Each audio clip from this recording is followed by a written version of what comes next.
Fed up of floor robes, driven to distraction and drowning with doom boxes? Tired of living in chaos? Welcome to Decluttering Untangled, how to declutter when you're overwhelmed, ADHD or autistic. I'm going to help you uncover the secrets to decluttering no matter what hurdles you face. You'll discover how to declutter, de-stress and transform your world. I'm Heather Tingle, reformed hoarder, neurodivergent declutter queen and your guide through the maze of mess. Let's get untangled.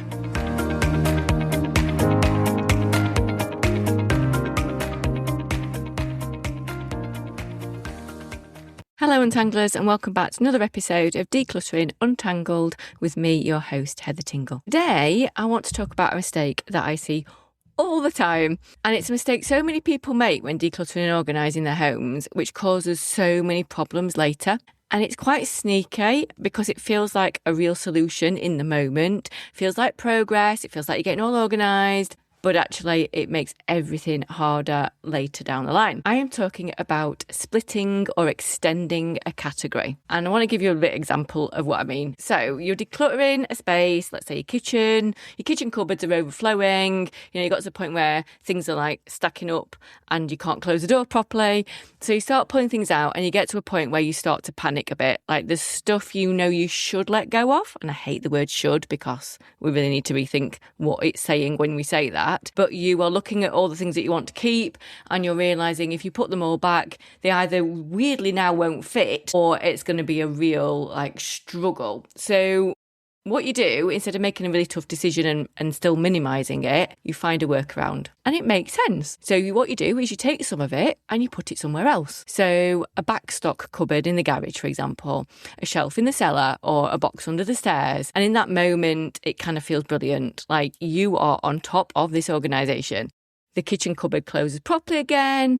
Problem solved. Aren't you amazing? Aren't you wonderful? You've had a full afternoon, really, really busy. And it's now all neatly organised, except the problem isn't solved. What you've actually done is just move it and split it and cause more of a problem, but you don't notice it in the moment. Now, splitting a category is completely understandable. It makes sense. It's a response to overwhelm. So when a decision feels too big, too emotional, too difficult, our brains look for the fastest way to reduce that pressure. So moving stuff to another room reduces that pressure right there, and it's a solution. Your brain's doing exactly what it's designed to do, which is find a painless solution. The problem is it's not actually painless because three things happen later on. So first of all, this is an immediate problem. You've now got two homes for one category. Now, you may have been really clever organising these categories into two kind of distinct ones. But what happens then is every single time you go to put something away or you need to find something, you've got to stop and think, is this a kitchen one or a garage one? And that tiny decision multiplied across every single item, every single time is knackering. And that's decision fatigue. And it makes it so much harder to put things away and also to find them in the first place because your brain isn't automatically going to that one place because that's the obvious thing for it. It's now got to try and figure out, is it this one or is it this one? That's an extra decision to make every single time. The second problem is that the second location usually isn't the right home for it because the first location was. So that backstock in the garage or the cellar or whatever, it's not really somewhere you go to every day. It wasn't going to be the place where the extra can of beans live. So things get forgotten about. You buy doubles because you don't remember what was already down there, or you don't really want to bother going down there to check every single time you go shopping. Or the opposite happens, you do remember, you go get it, and then once you've got it, you can't face carrying it all the way back down again to put it away. So it ends up just sat on the kitchen side anyway, which just meant the kitchen's just carried on going, but in a more visual space now, which means the original clutter problem in the kitchen just kind of came back in a different form. And thirdly, what it does is it quietly creates a new mess in room two. So that garage or cellar wasn't necessarily clutter-free before you added another category to it, but now we've got an extra thing of things to think about that you've added to it that it wasn't really designed for. It wasn't when you were zoning. It wasn't the activity that you were going to do in that room. So now that space feels overwhelming as well. You haven't really solved a problem. What you've done is just spread it across two rooms instead of one, or two spaces instead of one. I want to give you a few more examples of this, because I know when we've got concepts, I know for me with my autistic brain, unless I've got more concrete examples that kind of work for me, it's really hard to kind of work it out. Because it is so common, once you figure it out, you'll see loads of them. So the obvious one that I've already talked about in a previous episode is the summer and winter clothing. So you put your winter clothing away in summer somewhere else, and then in summer you've got your summer clothing in the wardrobe and your winter clothing somewhere else, and vice versa. You change it in the seasons. But there's so many other ones. And once you notice this pattern, you'll start to go, oh, that's what I did. So books are a classic one. Someone's got books in the living room, books in the bedroom, books in the spare room, books in the kitchen, books stacked on the stairs, in the hallway. But when you ask them, where do you actually read and where was the place that you actually wanted the books, the answer's always like really one place, maybe two. Like I'll allow you to have a kitchen like section for kitchen books if you actually do use cookbooks, and rather just have them in a cupboard and you don't normally Google, which is what I do. So you might have got like one armchair, one side the bed, that's where books should be. Everywhere else book sits is kind of like splitting the category. And it means that you finish a book, there's no obvious home for it to go to, so it just stays where it gets left.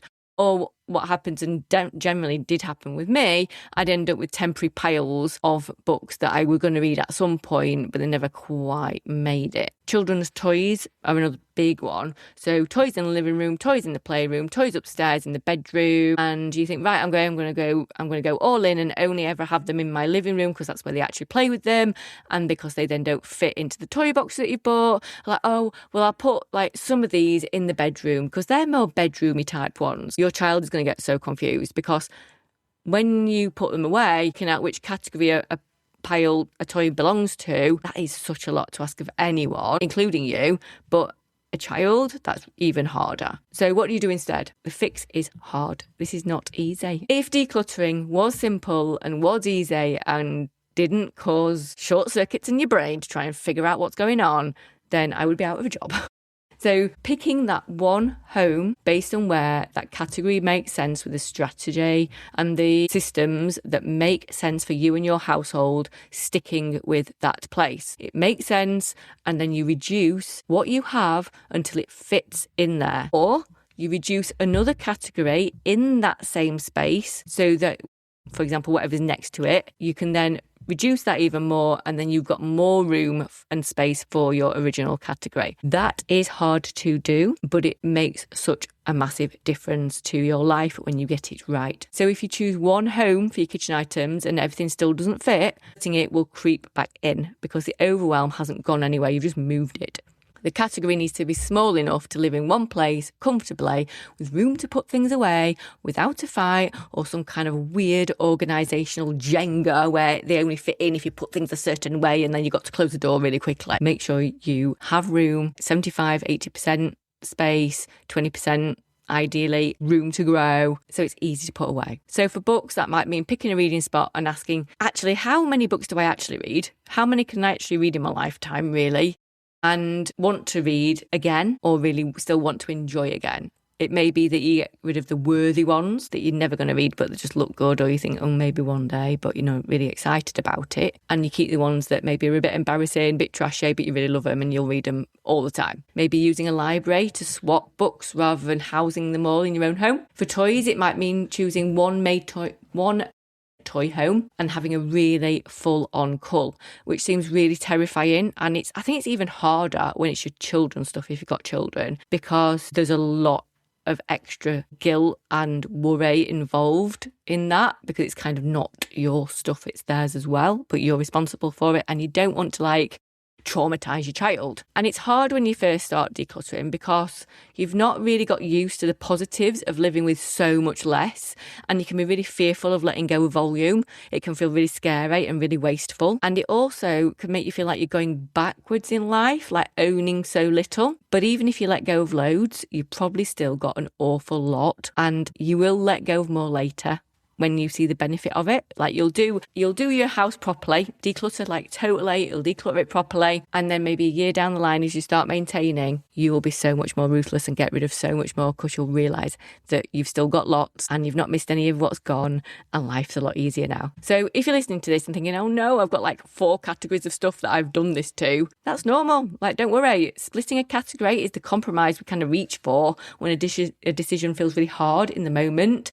Like, you're not bad at it, don't worry. You just didn't know any different. So now we're analysing it. We know what we've done and we know what we can do to adjust it. It just means you've not decluttered properly. That makes it easy to maintain yet. What you've probably done, which everybody always does to start with, is you've probably just done blitzers where you've blitzed decluttered, which haven't ever solved the problem properly. And it's just given you a quick reprieve from it and you don't understand why it's gone back to like nightmare again. So those categories that need one proper decision, not two half decisions, work out what they are. See if you can look at one. So this week, have a look round, see if you can spot a split category. Ask yourself, where do I actually use this? Where it makes sense? Like, what are the strategies that I need to work with to make it work for our home and our lives? Did you just split it and extend the problem and extend the space? Can you instead amalgamate it all back into one space and let a bit more of it go? So that's it for today's episode. As always, thank you for listening. I do appreciate you. And thank you for those of you that have either left me a review or you've sent me a message, because I do read them all. I do appreciate it. I don't always remember to reply back immediately, but at some point I promise I will. So until next time, remember you're not alone, be kind to yourself and keep untangling. Thanks for joining me for today's episode of Decluttering Untangled. If you found anything that I've said today helpful, please do me a favour. Hit that subscribe button or leave me a review. It's like receiving a virtual high five that keeps me going and lets me know that I'm helping real people out there and I'm making a difference. Please remember, you're not alone in this. I'm building a community of fellow untanglers over on Facebook. Just visit the show notes for the link to my free decluttering community. So until next time, remember, you're not alone, you're not lazy, you can untangle your life.